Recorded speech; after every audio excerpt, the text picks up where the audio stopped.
Hello, it's been a while since we had an episode for this podcast.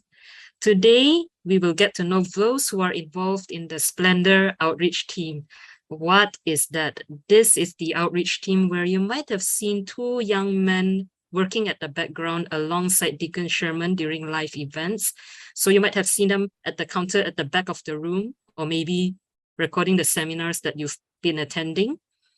So who are these guys? I'm Jennifer, your host for this podcast, and joining me today in this conversation is Sylvester. Hello. Hello. Edmund. Hello. And of course, Deacon Sherman. Hello. Great to see new faces, fresh faces. Finally, it's not just the both of us. Yeah, and the thing is, I know all of you stay in the same house, but you're in separate screens. Why is that? It's for the podcast, right? So that it's better for the recording. So means the limelight is on both of you, right? I suppose so. So anyway, it's been a while, but not so in a while since we last physically met. You guys came over in July, right, for the Splendour retreat. Yes. And then because Sabah is so awesome, you can't get enough of us. You decided to come back the following month in August for your first physical seminar since pandemic. Yes. Yeah. Yeah. Can't get enough of New Chap. Although I can't even remember a single time you got to eat that dough in the last 2 months. So you've got to come back again soon. Yeah. But we did, so the right? thing is when we did have. We did have with Mother Grace once. We did, just outside the convent. Well, that's not fair because I wasn't there, so you have to come back again. Yeah, lor. And this time you bring Mother too. Yeah, sure. Right. So the thing is, when I see you guys, the three of you, sometimes I imagine that, like in the show, you have the cast and the crew. And in your case, the cast is like, the cast is Deacon lah, because he's the voice for the seminars, he appears on the screen. And then you've got the crew, which I think is equally important in any production, right? So that would be the two of you, Sylvester and Edmund. Yeah, correct. And we've got to know Deacon in the first episode of the podcast. So today, as we agreed earlier, the limelight's on both of you. And so first things first, of course, we need to get to know a bit about both of you lah. The rest, if you want to know more about Deacon Sherman, you grab the first episode, okay? I'll try to be as quiet as possible. I cannot. You're also part of the Splendour Outreach Team. It's all together one. The two of them nervous cannot lah. No lah. It's true. No, I was just teasing you. So anyway, maybe you can tell us how old are you? How did you meet Deacon Sherman? And why did you join the Splendour Outreach Team? And actually, since we're on that, probably tell us what the Splendour Outreach Team is actually. Okay, so we start with what is the Splendour Outreach Team, right? Ken, so you're skipping the age. The first question, that's fine. we define what it is first lah. Okay. Okay. So I'll remind you, don't worry. Okay. So as you know, there is already the Splendour Project is a community. So you are a community of friends who got together to want to do things for the church lah, for the faith. So Jen, you're also a part of the Splendour Project. So there's like almost 20 of us. So the Splendour Outreach Team is basically the three of us, me, Edmund, and Deacon. What we do is we are actually in mission full-time. So this is what we do full-time already. So what we do is we travel around to places, say like KK is one of them. We travel to Kuching, we travel to previously before the pandemic, we traveled to Brunei, we go to KL, we go to Penang, and a lot of places lah. So that's where we meet people like you, like in KK. So after that, we organize events, we organize talks, and then we have formation sessions. So the Splendour Outreach Team, we are a team who are in this mission full time, and we travel around. So yeah, we are a part of the Splendour project, but we are the people who are in it full time lah, basically. Yeah, I remember at some point you guys three of you called yourselves the Splendour Mission Team. So why did you change it to Splendour Outreach Team? And why are you guys so special from the rest of the Splendour project? That one we let Deacon answer lah. Oh, so Deacon's here as your what do you call it? Like the Who Wants to Be a Millionaire or the lifeline. Yeah. Don't know how to answer pass to Deacon. That's right. No, he came out with the name lah, so we asked him. Okay, fair enough, Deacon. Yeah, actually, I was the one who mooted the change in our name from the Splendour Mission Team to the Splendour Outreach Team. Primarily because I realized that calling ourselves the Splendour Mission Team sounds like the other members who are not in this full time are not involved in the mission, as if we are the only ones who are in the mission. But we know for a fact that all our members, right, who are like family to us, and we are spread all around the region. We have members in Singapore, we have members in East and West Malaysia, we have members in Brunei. So we know for a fact that every one of us is involved in and committed to the mission of the church in one way or another, with of course different degrees of involvement depending on our state of life, depending on our commitments.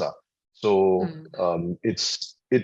I felt that calling ourselves, three of us, the Splendour Mission Team, just because we are in it full time, sounded as if we are the only three people in our whole community who are involved in the mission of the church. And this is definitely not true. You know, the fact that all of us are a community really shows that we have a common commitment to the mission of the church. That's what brought us together in the first place. So I decided that we should change this name for ourselves, for three of us who are in this full time. So it is true that among all of the members, three of us who are in this full time do most of the outreach work, meaning that we do most of the traveling around the region and beyond to do the work of the Splendour project. But doing outreach is just a part of our mission. So it's not the whole mission. So the rest of you who are doing less of the traveling or not traveling and serving in your local churches, in your local context, you are equally a part of the mission. So that's why I said, I think it's better that we be SOT rather than the SMT. Yeah. But on a more playful note, I also thought, hey, SOT is quite a cool name because, you know, we always SOT, right? Splendour Outreach Team, we are SOT, and we kind of SOT, you know, among ourselves. We know how crazy we can get, right? So I thought, okay, that's quite that's quite a good description of our characteristic as a. It's more reflective. Yeah. That's why I proposed to change that name lah. I like how when you said SOT, when you said SOT, SOT is on a more playful note. I can see both of them like very proud like that. Smile, they smile together at the same time. So, sort of. So even if you think they disagree, I don't think they disagree. That they agree also with the name. Agree, of course agree.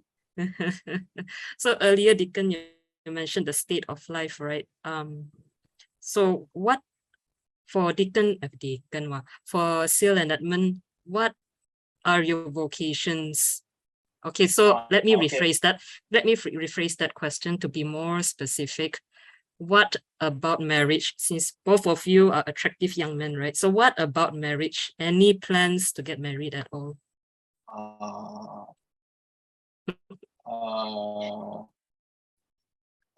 Is this a more difficult question than the age? No, because if I forgot to answer the first part of the first question, because we were supposed to introduce ourselves.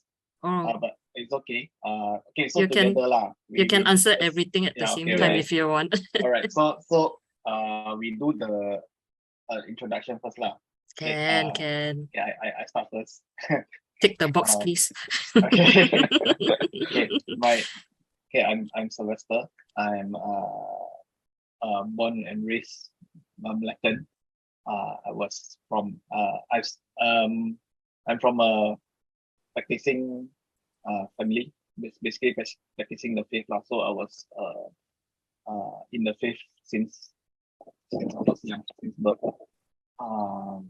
Okay, so how did I get to know Deacon? Because in the beginning, before the Even Splendour project, before it started, I met Deacon first, ma.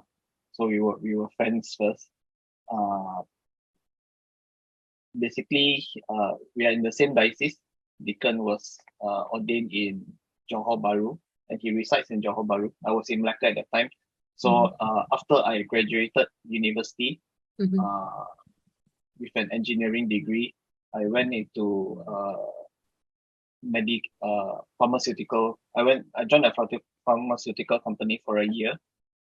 Then after that,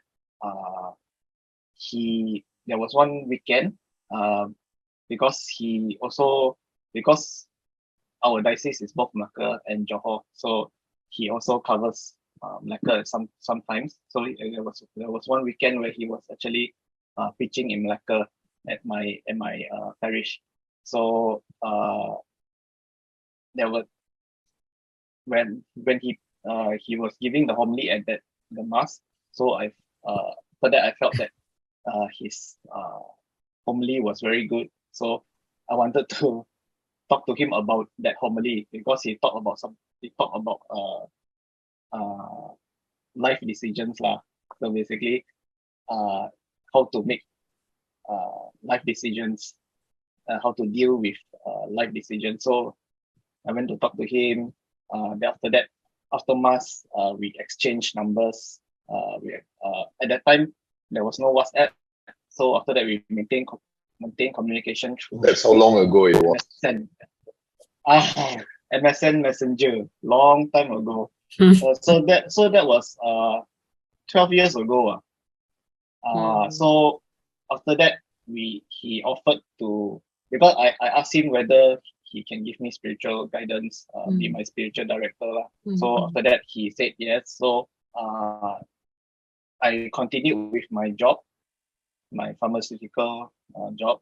Then the arrangement was he would come to Malacca once a month during the weekends, and then I will go and meet him, and then we will spend time together, and then I will go through spiritual guidance and formation lah. So that went on for about a year.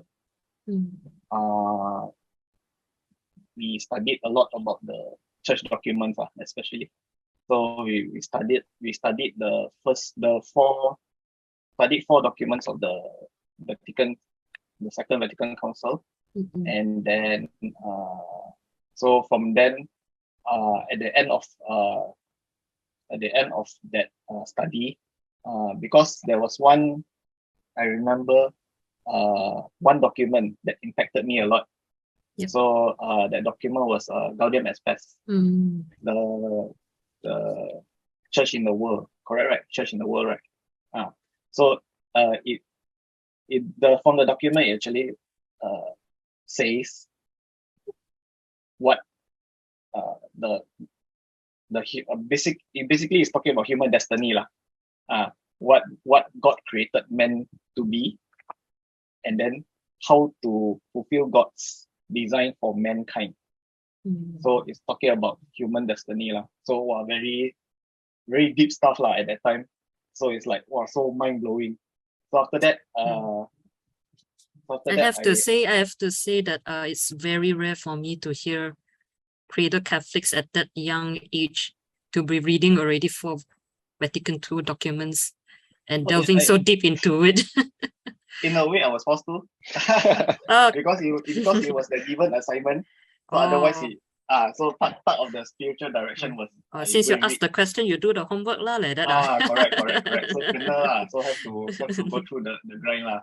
At that time, you were 24 years old at that time, right? 24 and a half. That means you were the same age that Edmund is now lah. Yes, correct.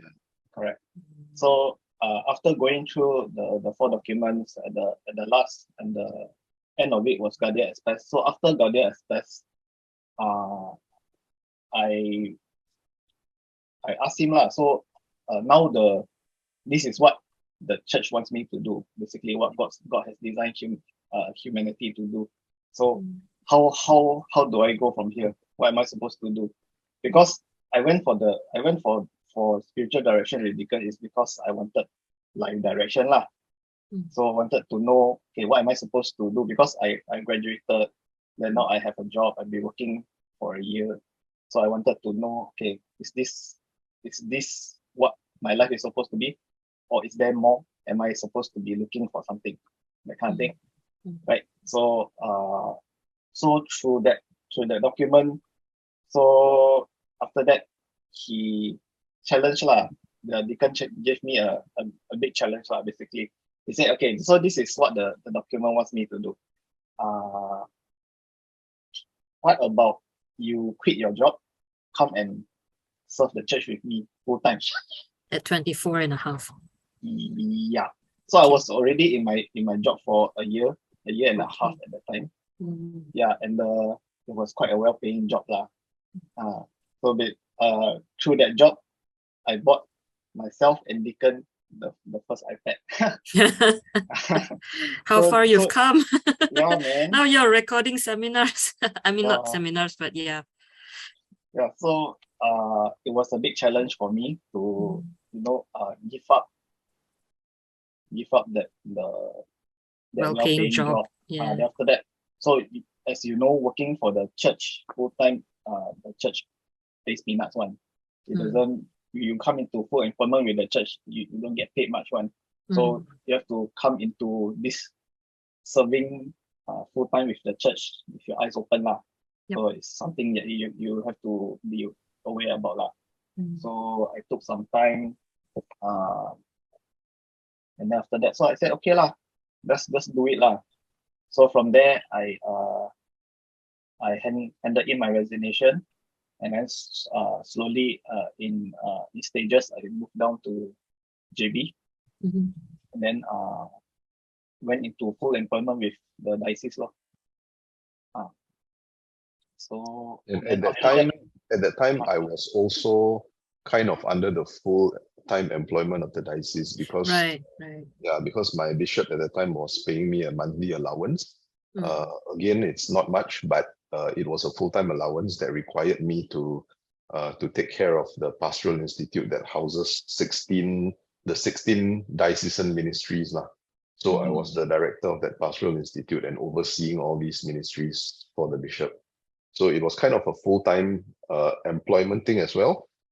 But together with that, my bishop also very highly encouraged me to travel around the region to start teaching the faith, whenever other parishes and other dioceses ask for help. So in a sense, when Sil came down to the Pastoral Institute to serve together with me, it was both of us there. We were under, in a way, the employment of the diocese together. Right. So Sil was also being paid a certain allowance at that time. Yeah. He was given, his was more of a salary. But for me, because I'm a clergy, I'm a cleric of the church, so mine wasn't called a salary. It was an allowance. Okay. In other words, his actually comes with EPF. Although the salary is low, there is EPF lah. Mine doesn't have because it's an allowance. Okay, so fast forward to now, right? I'm sorry, Sil, do you have more questions that you wanted to answer that I missed? Because fast forward to now, are you still employed by the diocese? So subsequently, I think that was 6 years ago, around 6 or 7 years ago. It was middle of 2014. 8 years. Yeah, middle of 2014. Long enough to lose track of time. Yeah, man. So at that time, there was because we've been going around the regions, Malaysia, Brunei, Singapore. We've been going around for quite some time already. So then after that, every year there were more and more places asking us to go. So like every year there will be an extra, say this year suddenly Cebu will call, and then next year on Penang will call in addition to the places that we already making rounds regularly annually. Yeah, so we decided that actually the mission is asking more of us. It's asking us to make more trips out already. So we, in good conscience, we couldn't keep the job in the diocese, holding the job in the diocese while spending so much time out of the diocese. Fair point. Yeah, so we decided in the end, okay lah, because now the mission has blown up, so we just go full straight head on into the mission lah. So that year, me and Deacon together, we just resigned from the diocese lah. Right. So we spent quite some time talking about Sil. So the next episode will be only about Edmund lah, kan? Don't lah. I'm very shy. Don't lah. Yeah lah. So now it's my turn lah. So this year I'm 24. I started out with I met Deacon and Sil lah about at the same time because they were traveling then. So I'm from Penang. So I got to know Deacon and Sil because my brother-in-law, he was and still is very close to Deacon Sherman. So the first time I met them was at a seminar in the Church of Divine Mercy in Sungai Ara, Penang. So they had a session, my brother-in-law, he organized an event for what's the difference and then invited Deacon Sherman over. So at that time I was around 15 or 16. Oh wow, it's been 9 years. Yeah. Wow, 9 years. Wow. Yeah. So yeah lah. So I was I attended the session. Then after that we went out for drinks with Deacon and Sil and my brother-in-law, my family lah. So from there we got to know him, and because Deacon was so close with Raymond, my brother-in-law, he whenever both of them came up to Penang for talks, seminars, or just for a visit, I would also naturally want to meet them lah, because at that time I was very close with my sister also. So at that time they were boyfriend and girlfriend lah. So we would always go out for meals together, and I would just spend time with them lah. I would also sometimes skip school just to meet them at the airport, that kind of thing. Wow. So yeah, then after that, I started doing a bit of administration work lah to help my brother out, because he was serving full time with the both of them at that time. So I was just a bit of administration work lah here and there. Then I entered into my Form 6. So after my Form 6, while I was waiting for my results, Deacon Sherman, at that time also, he was somewhat like my spiritual director lah, but really very not officially, and we don't talk so much privately, but whenever he comes around, we talk about life lah. So while I was waiting for my results, I had a few months, so Deacon Sherman invited me lah to come along and join the three of them to move around with them to live talks and events. At that time, no pilgrimage yet, because just travel locally lah. So I decided, okay lah, since I'm doing nothing, so I decided to follow them, and I help out here and there a little bit lah. At live events, I help with the resource counter and carrying small boxes here and there lah. All these small doing things. Pilgrimages. Our team was doing pilgrimages too, but then at that time you had not started joining us lah. Couldn't afford to bring you along either. I eat too much. Right. Yeah lah. So and now become pilgrimage manager. Yeah. Sorry. So Go ahead. So anyway, but but very fortunately, during that time in 2018, my parents decided to go on a pilgrimage with Splendour Project. So they had enough, they were financially well enough to bring me along lah. So okay, I'm grateful for that. And it was God's blessing lah that I was able to go. So I had a first-hand experience of how the pilgrimage was run. And subsequently, in October, because the month after that, Deacon Sherman invited me again to go on another pilgrimage to Greece and Turkey. And this time it was, I was to help out more lah. So in a bigger capacity lah. So okay, so I went with him. I enjoyed my time there, you know. Okay lah. Then yeah. So after that, I got my results and it was quite good lah. So I told Deacon Sherman about my results, and we sat down to have a talk about it lah. So essentially what concluded from the talk was two options. The first option was that the Splendour Project community would support my higher education in a university, but the condition is that because at that time I was thinking about my vocation in life and what I can contribute to the church lah. So it will be an opportunity for me to also continue working and getting more involved in the mission work that Deacon is doing. And so studying for your higher education. Yeah, so the community will support my education lah. But in turn, I will have to study part-time and work and be involved in the mission part-time also lah. In that sense lah.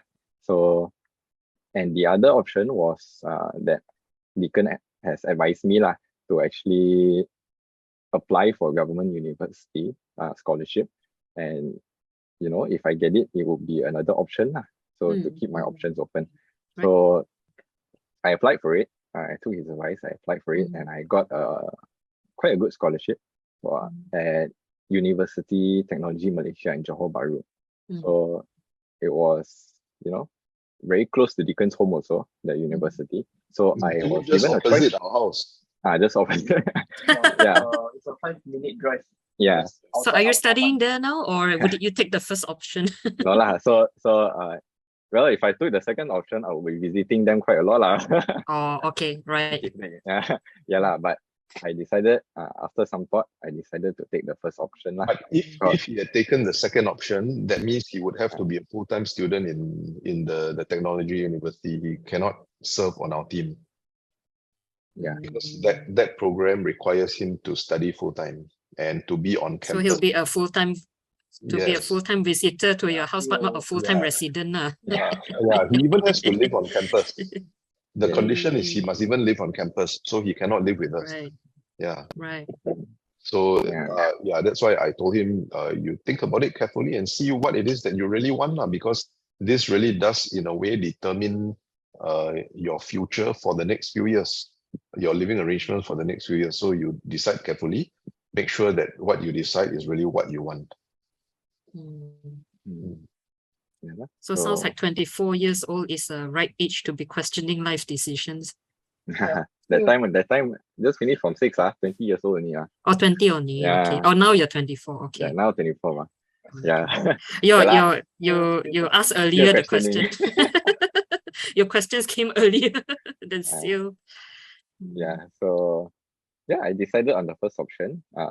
And okay lah. So at that time, because I wanted to serve full time with the mission.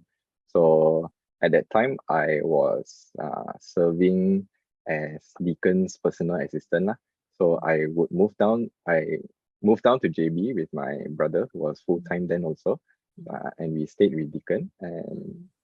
And so less than a year after that, my brother decided to take a different direction, and so he left the community lah. And after that, from there, because I was very familiar with the processes and how the things were done in our team. So I took up his role lah. So after that, from there I started traveling full time with the both of them. Right. So until now lah, I stayed on. So I'm still thinking. I'm still thinking about. I mean, I still have options lah. Whether I will continue with this mission or next time, once I graduate, I will go out into the working world and maybe start a family. I don't know, or become a priest. I don't know. So still thinking about it lah and listening. I think you need to also let our audience know what it is that you are studying now, as in because you decided not to study with the technological university, right? So what university are you studying with now? What's your major? Okay. I'm studying with Open University Malaysia. It's OUM for short lah, and I'm studying the course on business management. Yeah, correct. How come Deacon know better than you? Sometimes. How come? Okay. Yeah, so the course is very flexible because I get to choose how many subjects I want to take per sem lah.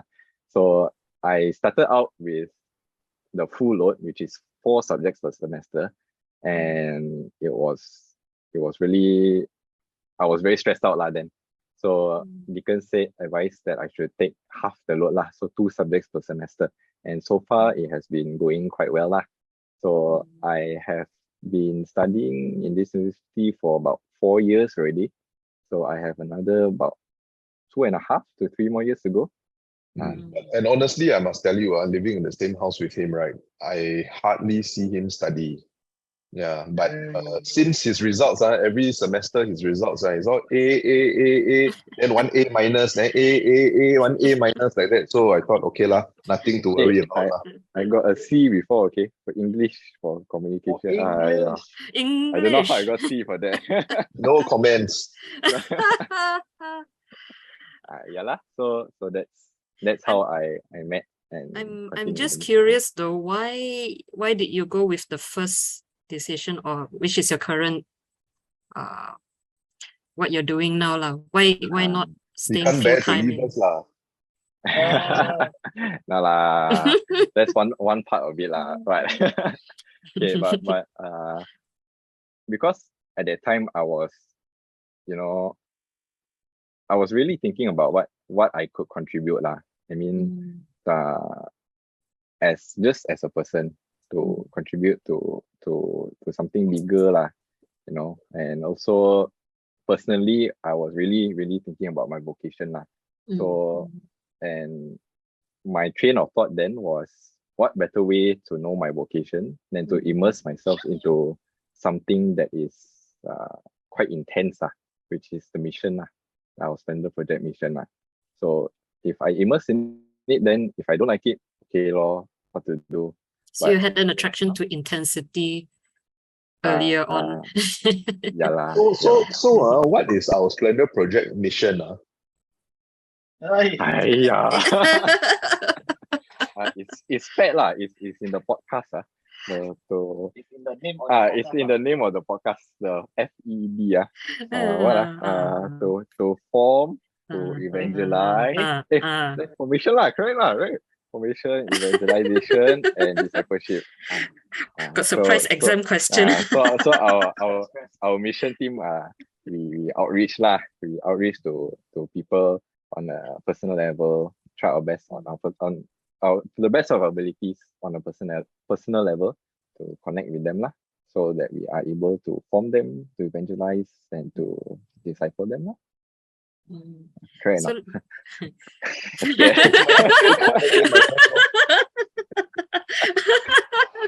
Later tonight, ayo, he told me say wrong thing.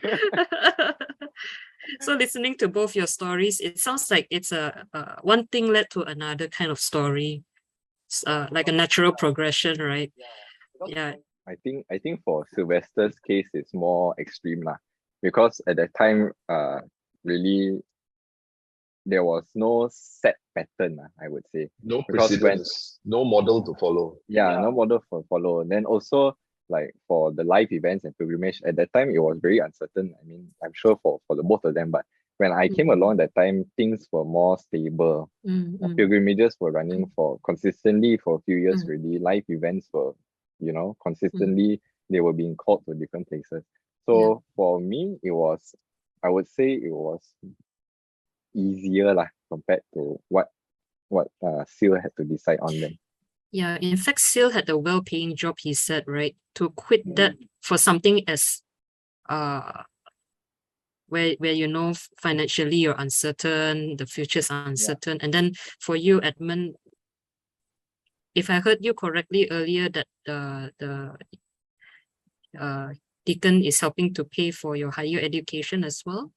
Not Deacon the Splendour. The Splendour project, right? Our finances as a team don't belong to me. It's our So we basically survive on people's support from friends, some income from here and there, that kind of thing lah. We don't have a stable source of income. Right. So the way we survive actually to make our life livable is by sharing what we have. So most of what we have is shared. Only our clothes cannot be shared because our bodies are different sizes. But other than that, whatever else that we have, where possible, it is shared. Yeah. So it's really surprising. Actually, when we were discussing this podcast, Sil was commenting that it's actually quite surprising, and I think many people will be surprised if they actually try to exercise this, to practice this, on how far our finances can take us, even if they are limited, but how far our finances can take us if we only practice sharing. So so among us in our community, sharing is very much a part of our daily life. It's a way of life. Yeah. We share to the extent that we will even take food from one another's plates. We will drink from one another's cups, things like that, and that actually helps to save us a lot. So like sometimes if we go and buy an expensive drink, yes, it's expensive by our standards, but because we have this practice of sharing, so we don't have to each one have one cup. We can buy one cup and three of us share, and all three of us get to taste it, and we are satisfied from the tasting. So one expensive drink becomes no longer very expensive because all three of us got to drink from it. Yeah. So it's the same thing, in the cars that we drive and all that, it's all shared. Everything is shared. Yeah. So when we say that we are supporting Edmund's studies, his fees, then it actually comes from that same pool of funds that we are living from as a community. So it's something that's shared. So it's not me personally supporting his studies. Right. Our whole team, our community supporting his studies. And our desire in supporting his studies is, of course, to see him graduate, to see him finish his tertiary education. But that's not an end in itself. What we want is for this to be an opportunity for him to discern how God is working in his life, so that he will be able to make good decisions for his future, good decisions through this opportunity that he has to ask God what it is that God is asking of him. Yeah, it's not so important what he's going to do with this degree after this, because whether in the end he's going to seminary to become a priest, right, or whether he's going to become a lay missionary, or he's going out into the corporate sector to work, or he's going into civil service, it doesn't matter as long as it's what God wants him to do. So we are not supporting his studies because we want him to serve with us forever. No, we are supporting his studies because we want these studies to be helpful for whatever it is that God wants him to do in the future. So the main condition that is given to Edmund as we support his studies is that he must discern what it is that God wants him to do. So at this point of time, for as long as he has not completed his studies, as a community, we do not accept any kind of commitments from him in the future. That means he cannot promise us anything. We actually, as a community, don't allow him to promise us anything. Even if he has this inclination to say, oh, in the future, I want to serve with you all and stay with you all forever. I want to be involved in this outreach team forever. He can say all these things, but we will always tell him, if he does say it, we will say, it's too premature now for you to decide anything. Yep. First of all, you must finish your studies. And until you finish your studies, this is a time for you to discern what it is that God wants you to do. Because ultimately, if it is not God's will for you to be with us forever, for the rest of your life, then even if you make this decision on your own accord, there's no point. You're not doing God's will. What's most important is you must do God's will for your life. And if you do God's will for your life, it doesn't matter what you do. Yeah. So it's not like those typical scholarship, right? Where we pay for your higher education and then you need to serve our company for 5 years, bond, or 10 years, bond, and that. Yeah, we are not counting it from the perspective of return on investment. In a sense, you can say, yes, we are investing in Edmund's life, but we are investing for the sake of the kingdom of God. So he can serve the kingdom of God wherever it is that God wants to send him to. And it may not necessarily be with our outreach team. A different investment kind of direction from the typical secular understanding of investment, right? Different, So he has to be the one to discern, to find out, and then we as his community come to confirm it. But we cannot tell him what to do with because it's his life, ma. It's his life to live, lah. Where God we know, Edmund, sorry lah, cannot help you there. You pandai lah. Pray for me lah. Can. So he's basically on this journey lah. The journey that Sil had to, a different kind of journey, but it was Sil's age back then that he had to make that very, very big decision. It's still interesting though, because we're talking about financially in regards to how you guys manage to live comfortably, I would say, and at the same time manage to fund Edmund's higher education. It's just interesting for me because, as you say, this is not a stable income, and somehow you manage to all this while manage to live lah. You get what I mean? Because it's not a 9-to-5 job with a monthly salary, and it's not also you're not running a business either. So I find it very interesting. It's something I feel that the secular world might not be able to understand. You get what I mean? How you manage things financially as a full-time mission team. You guys want to chime in on anything to do with this question? I just because I'm not the type to be very how to say my financial skills not very good lah, I would say. So pretty much for me it was a lot of trust in God. Very cheesy to say, but really that was how it was. So when I decided to leave my job for this mission, I also told God, myself, I don't know. I will do because this is what I feel you are asking me to do. So I'll do it. Then and because at that time I would say if I was gonna do it alone, say if there was Deacon wasn't there, I just on my own decided to go into mission myself. I think that would be very 100 times more scary, 100 times scarier. But at least I know if Deacon is already living a simple life, so if I go and join him in this simple life, look at him, he's surviving, so I'm sure can somehow pull through also lah. He can survive also one lah, right? So at that time, so I decided to join him. So at least it's not just me alone, but at least I have somebody with me going through this kind of life together, right? So there is a accompaniment lah. So then after that, subsequently we went even further to pick from the diocesan payroll. Then really that one we were really just that one really we Meal for meal. yeah. So it's like Share we one know nasi lemak today lah. so No need the yeah, ayam goreng today lah. yeah. So basically we just when we did living year by year. Mm, So I suppose we went into sort of a rhythm. Every year we will just there's this few states that we will travel to, and then when we were there, uh we will do events. Then there were a lot of gifts, so that helped us to pull through. And then the people there were very kind. And when we go to these states, they will actually feed us.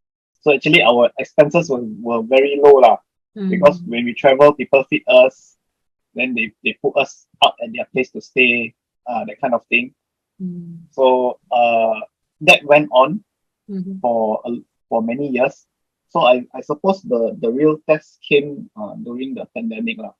mm. So 20, 2020, Yes. when the borders closed, so we were stuck at home. Mm, So when we don't travel, when we stay at home, our expenses actually will go up one, because we have to find food ourselves lah. yeah. Nobody will be feeding us anymore. Chances are low, Yeah. very low, So because no from one then, can come to feed you also. right. So then the time also we will say, how what are we gonna do? Mm, So that was the test lah. So uh during the pandemic, we tried to come up with ways to continue our mission. mm, So one of it was the online. We established an online learning system. that's So right. we opened it to the public. So thank God the reception of our online program, the Grow Learning program, was quite good. So Mhm, from there we also received some funds to dive through the pandemic lah. So I mm. would say, yeah, it's been quite challenging, but somehow we've been pulling through lah. It really Yeah, is a life of fully relying on God's providence. Yeah. because like you Really, see, really relying on yeah, that. you see, like in the work that Sil does, right? If he had been doing this work for some other organization, video filming, video editing, and all that, he will be paid by the hour. You see. Whereas now in this work, all this work that, and so when you look at the Grow program, right, the amount of hours involved in it, actually, if you really count the man hours plus the bill, the cost and all this of producing the entire program, Mm, uh, it actually runs into the hundreds of thousands mm, of ringgit. mm, And that is the reality of producing something like this. mm, It is that expensive. Yeah. So in doing this for the sake of the people of God and doing this for the church, and not thinking in terms of getting an income from it, right? So that's how we are able to produce a program like that and offer it to people for pittance mm, at such a low level of contribution. mm. So at times, the contributions that came in were barely enough to cover the production, the cost of production, let alone feed us, because we are doing all this work, but we are not getting a salary from it. We are not getting paid Yes, for it, you see. that's right. Uh, That's right. It's not a so business. yeah, so if we think in terms of business, I think we would have exited even before it started, lah. you know. But we really wanted to do something for the people of God because we were not able to speak in live events, to meet people, and we were worried for them. We really wanted people to to have a means to continue feeding on the word of God. And yet we knew that in order to produce something like this, right, it has to be something that is substantial. But to Mm, produce something that's substantial is expensive. So we actually even had to dig money out from our own reserves to plow this money into this project, with being prepared that we will lose this money and not get it back. And this might actually bring us into a crisis through this pandemic because we have no other sources of income other than the friends who love us, who support us, mm, and who were also worried about us, and to whom we are very grateful because really some of these friends who have been supporting us so faithfully through the pandemic, mm, they are the reason that we are still healthy. during this pandemic, Yeah, in fact, Deacon, I remember you mentioned before in one of our conversations, or I think in one of those seminars, where you mentioned that you've lived the life of not even asking for money. Yes. So this is even more impressive, isn't it? How you managed to survive just based on God's providence. I've been raised. I've been raised that way because many people know that I used to be a Protestant, and one of my very close mentors was the director of a mission agency, who comes from that legacy of having this practice of never opening the mouth to ask money from people. Even when you yourself suffer a very serious lack, you don't ask money from people. When people ask, "How are you?" you always say, "I'm fine." When you say "I'm fine," it is an expression that you trust in God to provide for your need. So until today, I never opened my mouth to ask people for money for myself, regardless of how I'm doing financially. When people ask, I'll always say I'm fine. That's how I've been trained. That's how I've been raised, formed to live my life. Yeah.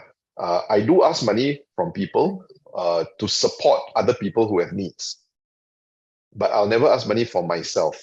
So it was the same thing during this pandemic. So thank God, until today, I've never had to open my mouth to tell anyone, "Oh, I'm suffering and I have this serious lack and I need money. I can't even feed my family." I don't have to say that because God really, in His own way, miraculously has provided. If you ask me how it is that He has provided, there through so many ways, I can't even believe it. I can't even make sense of it. It's really just Him doing His supernatural work. But that's why we have survived through this pandemic. Yeah. But of course, there is this other side where our own financial sense of responsibility has to be intact. We have to be very careful with the way we manage our finances, and we don't have problems with that.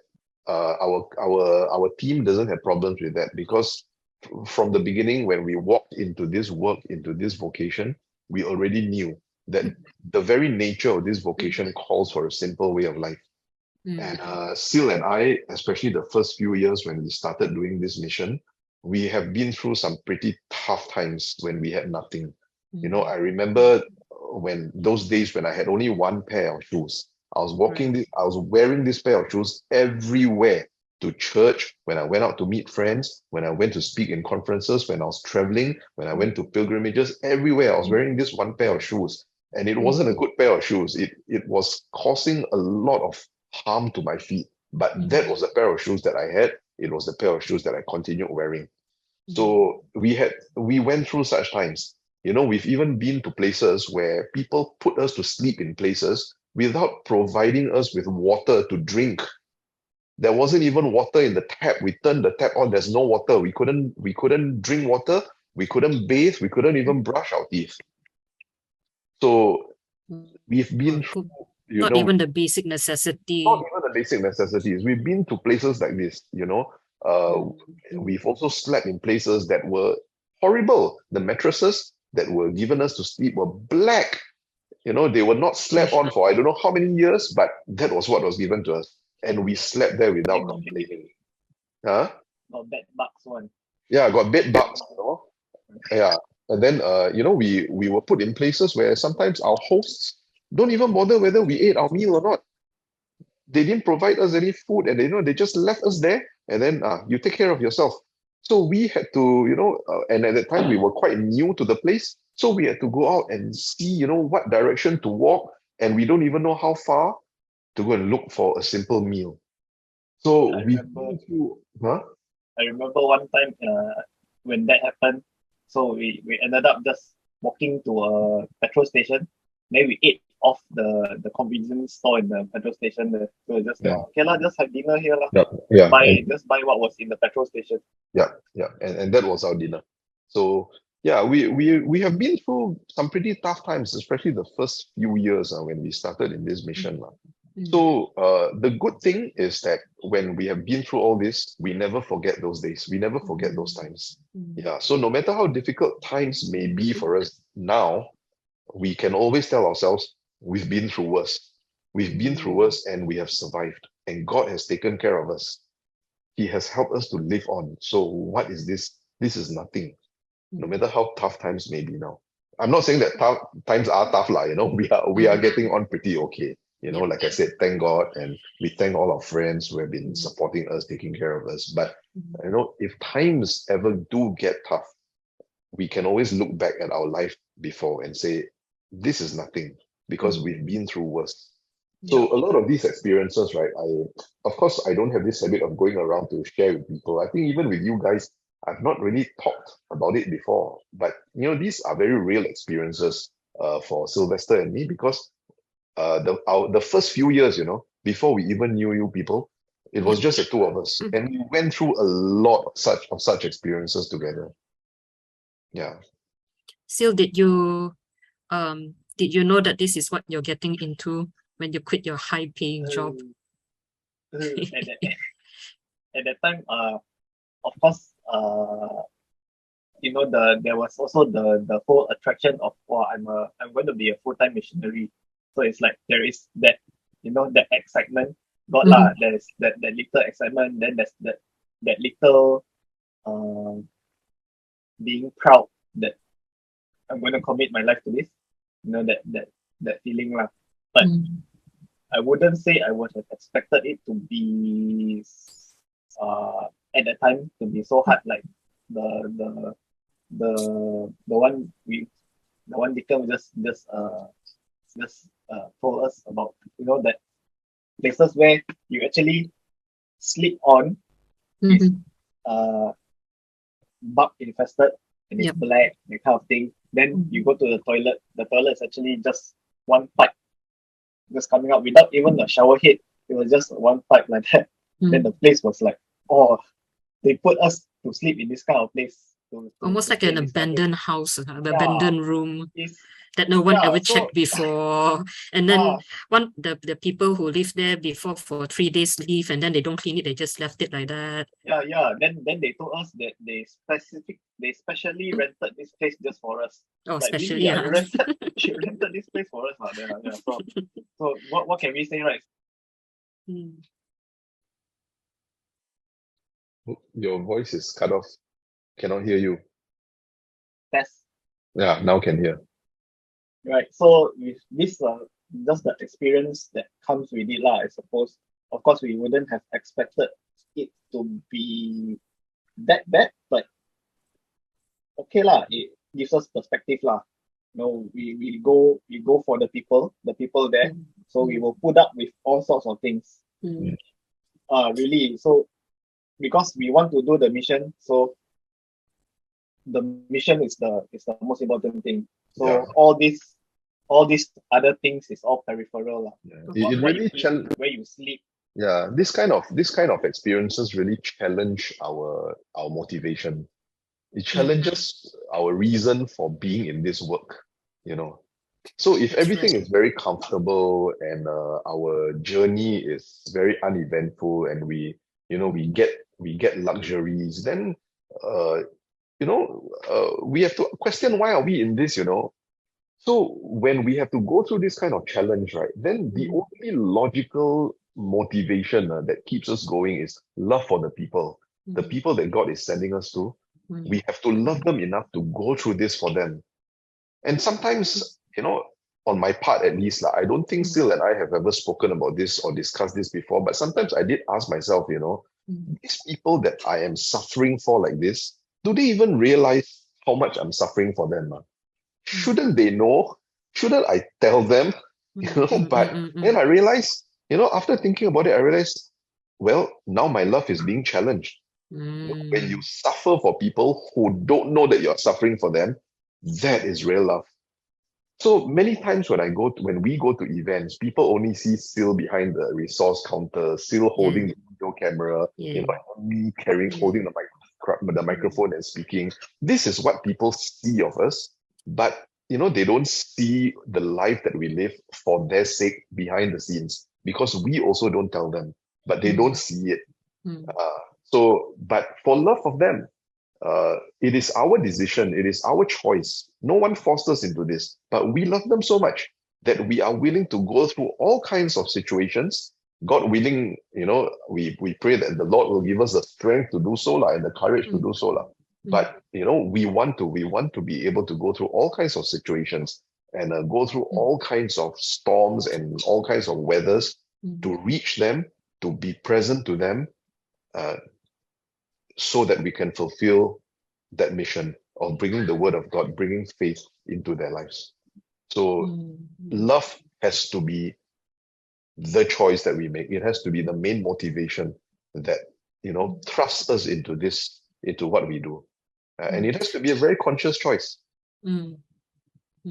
Two things come to mind as you were sharing, Deacon. I think first is, I suppose, although both of you were really suffering through all those situations, when you're doing the mission work itself, when you're speaking or when the people see you, you're probably just smiling as if nothing is wrong. So people also probably don't see it, right? I think that's a good testimony, actually. Well, right? I'm smiling not so much because I'm trying to hide the fact that I didn't have water. Exactly. But Exactly. Yeah. I'm genuinely happy to see them. Yeah. I lived through the night, I survived, and I woke up to see you people this morning. So that makes me very happy, lah. Yeah. So that's the second point I had that came to mind as you were sharing, which is the necessary suffering to go through in order to check your attention of doing this full-time missionary work. But actually, right, like places where we stay, the food that they give us, that kind of thing. I would say, like, we are there because we enjoy being with the people there lah. So for these things, okay lah, because for them they are already giving you the best. Yep. Right. So okay, we recognize that this is the best that they are trying to give us. But when we are with them, it's actually we are genuinely happy to be there. Yeah. We are not judging the food and saying, oh, this is not what I'm used to eating. No, actually, when we are with people, we are very happy to just eat what they eat. And we actually feel very bad when they prepare special meals for us and then their own people eat different things. We feel very bad. Right. We just want to eat what they are eating. So we are not going there and saying, oh, this food is bad, Except that, yes, like I said, we have been to some places where people live very affluent lives, but maybe it's because they are so affluent, they forgot that we also need food to eat and then they didn't provide food for us. Actually, the irony is this. Generally, when we go to places where people are not so well to do, they take care of us very well. Yeah. And of course, we tell them, don't provide anything special for us. Whatever you provide, a simple place for us to sleep, simple food, whatever you eat, we will eat. And so when people are not so well off, we are very well taken care of. When we go to places where people are very affluent, almost to the point of being rather rich compared to people from other places. It's these places where actually people very often The irony, they don't really bother about your well-being during that time when you're with them. So this is an irony. It's a pattern that we have experienced lah. So, but whatever the case may be, for us, our focus is to be with the people, to be there for them. Yeah. Then now I'm curious about Edmund. You've had a good break of not speaking. So, we've heard a lot about Deacon and Syl's struggles, especially and in these times of sufferings, you were not there. So, what are some of the struggles for you during when you're doing this full-time missionary work? Well, part-time / full-time.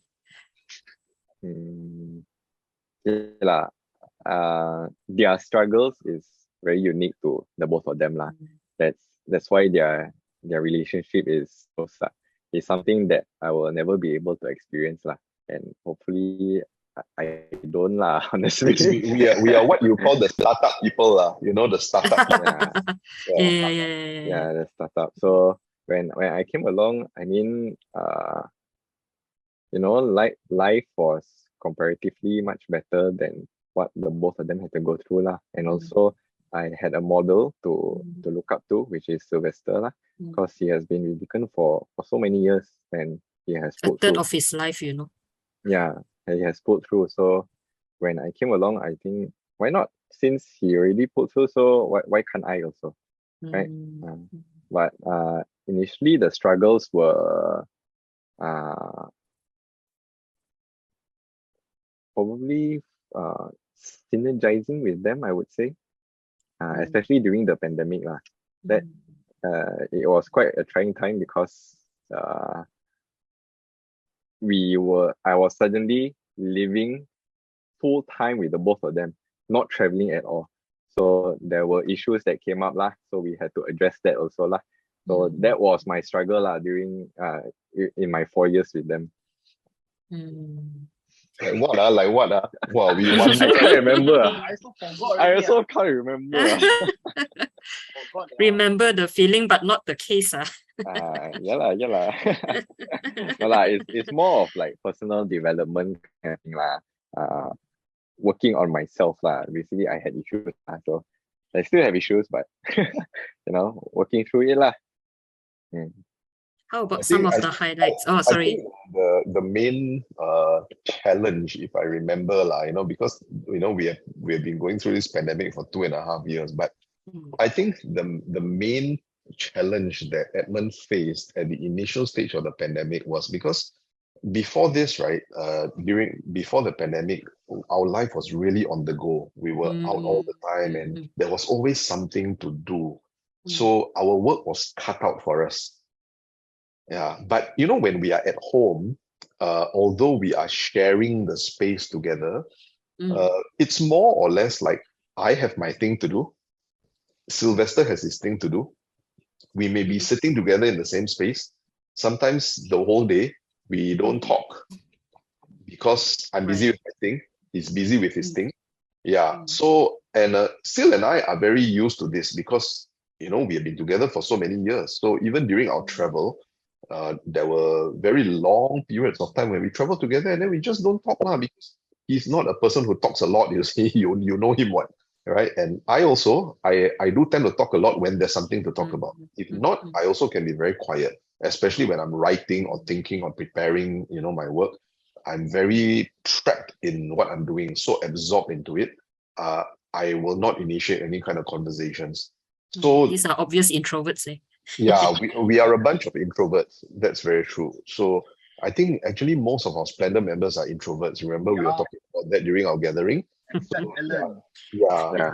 Ellen. Yeah. So anyway, yeah. So Edmund has been very used to being with us. Being on the go. Suddenly during the pandemic, everything came to a standstill, and then still started retreating into his world, doing things. And then at that time, he was very much into picking up cooking because that was one of the things, right, you wanted to do to help to save some costs. Because you buy food from outside, it's very expensive. So that's right. He bought a lot of raw stuff and then he started picking up cooking. Not that he couldn't cook. He's always been able to cook, but he was trying to sharpen his cooking skills so that he can cook creatively at low cost. So he was very absorbed in that. And then I was spending a lot of time being very worried because there are all these people out there whom we meet every year. Now I can't see them. I can't go and feed them with the word of God. So I'm worried about how they are doing. And I was cracking my brain at night, trying to find ways of how to reach them. So I was very absorbed in that. So for that time, right, we don't even know when the pandemic will end. Correct. We don't know when you can travel again. So of course there will be this very uncertain situation. It was locked down, so we couldn't even get out of the house. Yeah, correct. Yeah. So Edmund, so these worries are very real. Yeah. So Edmund suddenly was like, then what about me? Because he couldn't talk to Sil. He couldn't talk to me because both of us were in our own world. And then what about me? Although we were around, it was suddenly as if he's living alone in this space. That kind of thing, So yeah. And eventually when we saw that he was struggling, we did realize it lah. And then we both of us came out of our what we were absorbed with, and we decided, okay, we should spend more time with this little brother lah. And try to talk to him, and help him, to find a path, to find a certain rhythm during this pandemic. Yeah. So that was the main challenge. I don't think that it was something that was innately wrong with Edmund. I think it was more that he was struggling with this sudden change of pace, sudden change of this way of life because of the pandemic. And both of us, because we were so automatic, we were automatically adapting to the situation, probably also trying to cope ourselves with our own worries and concerns. We forgot to be worried for him. We forgot that he might need us to be around to guide him on how he can move forward. So, but I think we did a pretty good job, at helping him to live on after that. Yeah. He's probably thinking at that time, guys, I still have my personal development to go through. Yeah. Yeah lah. So that was that lah. That was the main struggle that I had since these 4 years with them. Maybe you can also share some of the challenges. I mean, you may not have gone through what Sil and I had to go through during the initial phase of our mission, but that doesn't mean that your involvement in this mission has no challenge of its own. You also face your own set of challenges. I mean, these challenges are known among the three of us because of our working together. But maybe you can share with the others also, what are the challenges that you face? Because otherwise, there might be this perception that only we who were the early birds had challenge, and then for you, life is easy peasy. We know that things are not easy peasy for you. You also have your own challenges, your own share of challenges. So share that so that others will know. I think that the first thing that came to my mind is that I struggle with the spontaneity of the mission because naturally I'm a very rigid and routine kind of guy. I really love routines. So tell me about it, man. So task oriented lah. Okay, today's task check. Right. I love checking this. So, but because of the nature of our mission, sometimes you cannot be routine based lah. It's just not possible lah. Throughout, just small things, maybe throughout the day, I have my plan set for the day already, but suddenly there is a parishioner that calls Deacon up and needs help, or just wants to talk to him, and then plans are cut off lah. And then personally I struggle with that lah, because I find it very difficult to adapt to changes. That's one thing. Still got I can't think of anything else. So over the course of these few years, right, when you struggled with that spontaneity, has that struggle been less now, or are you still struggling very much with this spontaneity? I would say the feeling is there lah.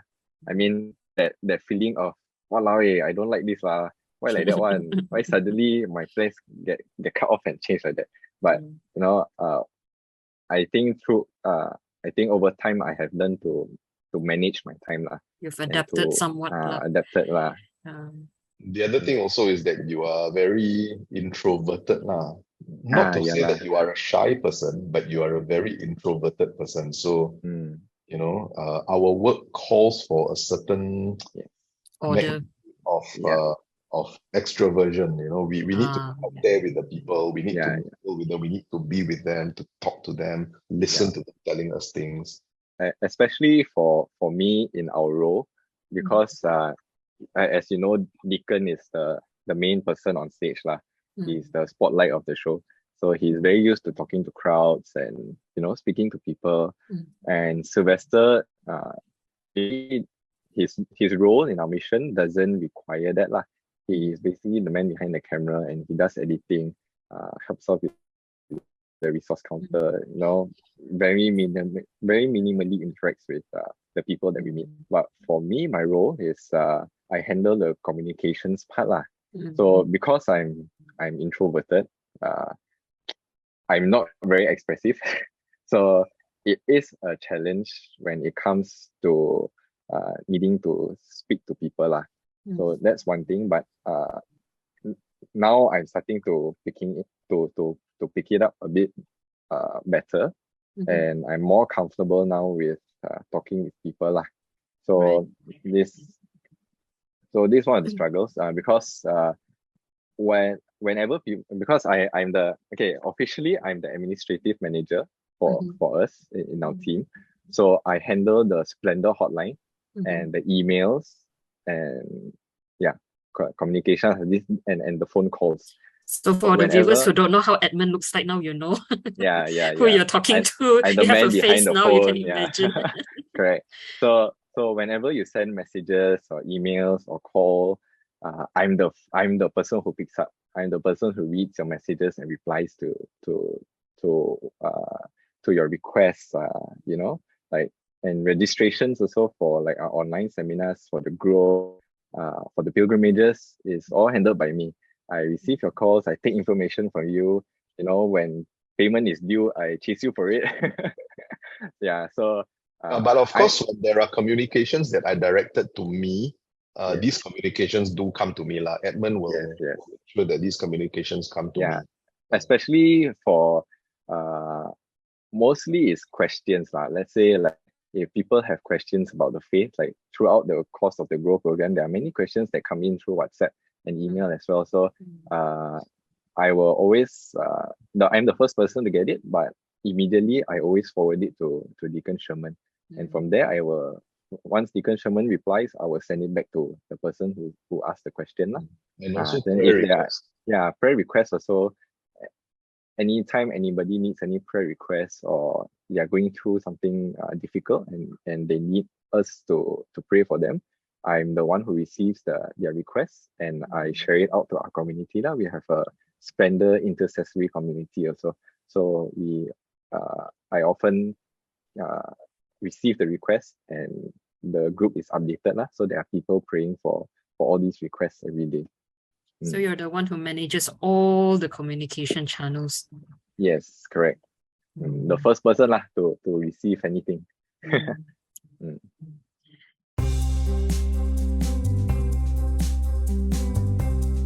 That's why Jesus said, "Who is my mother? Who is my father? Who is my brother? Who is my sister? He who does the will of my Father in heaven. That's my father. That's my mother. That's my brother. That's my sister." The man has it. He has the words. He has the words to change your life. Advertisement.